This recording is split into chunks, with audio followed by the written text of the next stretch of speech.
Hello guys, nagluto ako ng atay balunan. Tapos nilagyan ko siya ng patatas at carrots. Ayan. Tapos nilagyan ko siya ng green peas at saka tomato sauce. So para siyang minudo. Minudo na atay balunan. Diba? Try nyo, masarap siya. Kesa sa adobo, so ginawa ko siya minuto. Diba?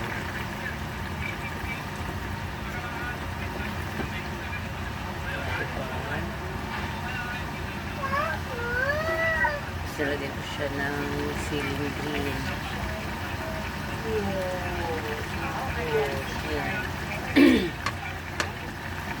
So nice. Ginisa ko yung bawang sibuyas. Tapos pinirito ko yung patatas at carrots. Tapos sinunod ko na yung balunan. Ayan. Tapos pinalambot ko muna siya. Yung balunan. Pagkatapos yun, nilagay ko siya ng paminta tsaka toyo. Tapos nilagay ko na yung patatas at carrots. Tapos sinunod ko na yung atay.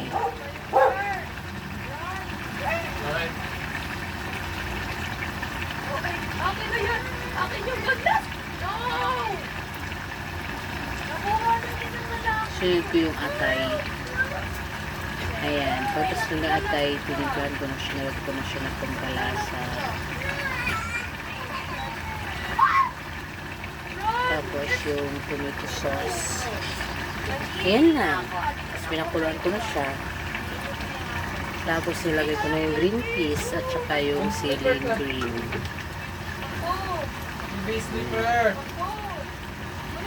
So, kunti lang niluto ko kasi tatlo lang naman kaming kakain.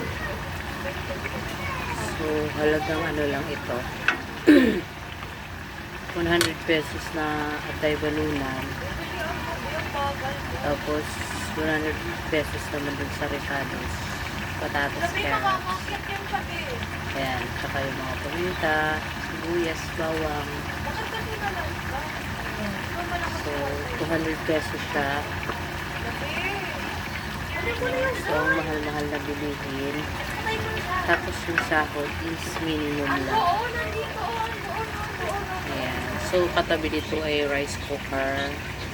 Ayan, ready na for lunch.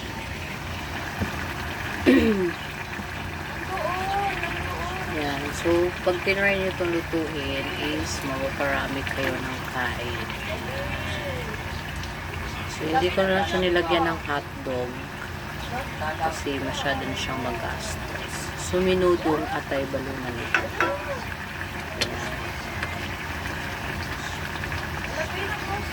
So, try nyo rin ito. Okay. Thank you for watching. Kain tayo.